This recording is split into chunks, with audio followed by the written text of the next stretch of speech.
You're watching the Weather Channel right now, and we are watching a couple of winter storms this week, including this one right here. That's right, this one right here. I'm in Covington, Kentucky, which is on the southern bank of the Ohio River, across the river from Cincinnati, which we see right over here.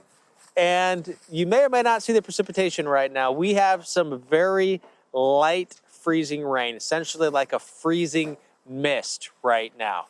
We're here in the Ohio River Valley, and we're in a winter storm warning. A few counties that way, it's the ice threat, and it's kind of starting to creep this way a little bit with warmer air aloft, melting some of what would otherwise be snow. There's still a chance there's going to be some snow moving in, some of the heavier stuff expected during the overnight hours. But Mike, coming up, I'm going to show you what some of this, just these little fine particles, I don't know if you can see it, floating through the air is doing through some of these objects around here. Yeah, and it can be deceptive. You know, when you get some of that stuff coming down, you can't necessarily see it. Next thing you know, you've got a glaze or you've got, a sheet of sleet on stuff. Chris, thank you very much for the report tonight, right along the Ohio River. The Arctic air, it is sticking around. It's going to be with us for a while now, and it can be very, very dangerous, that's for sure, especially in our southern states where we're just not as equipped to handle the cold weather as we are in our northern states. Take a look at this. Temperatures that'll be below zero. 125 million Americans will experience that tomorrow morning. That's about a third of our population. Wednesday, 122 million. Thursday, a little bit of improvement here, but still more than 100 million Americans will have temperatures below 20 degrees. Potential record lows tomorrow are plentiful here from the Midwest all the way down to the Gulf Coast here. And I want to highlight some of the numbers because if I show you the actual numbers, I think your jaw's going to drop here. Look at Lincoln, Nebraska tomorrow. We'll be 27 degrees below zero. That's the air temperature, not the wind chill. And consider what your old daily record is, 18 degrees below zero. You're crushing that. Kansas City, 12 below zero. Wichita, 14 below zero. Springfield, you'll beat your record by 8 degrees. Oklahoma City, you'll break your record by 11 degrees. And Memphis, just 1. That's it in Memphis, 1 degree. I also think these numbers are startling. Dallas, 3 degrees in the morning. That's 9 degrees colder than your daily record cold temperature. Shreveport, blown away. 20 is the record. 2 is the forecast. Jackson, 18 is the record.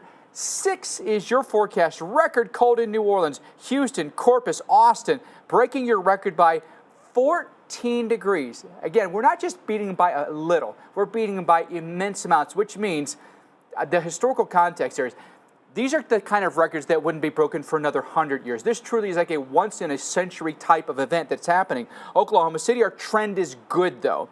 You look at where we're headed from here, mostly up, and by Sunday morning, we anticipate temperatures to be above freezing.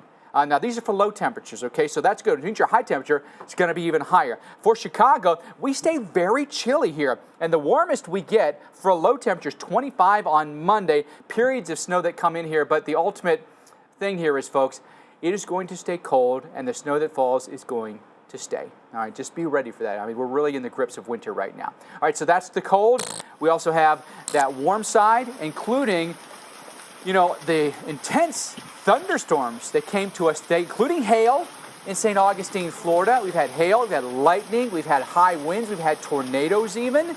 The tornado risk appears to be going down a little bit. I think that's good, but we still have a tornado watch in effect here. I'll show you where that is. But you can see where the thunderstorms are currently lighting us up here in South Carolina, Georgia, down through Florida.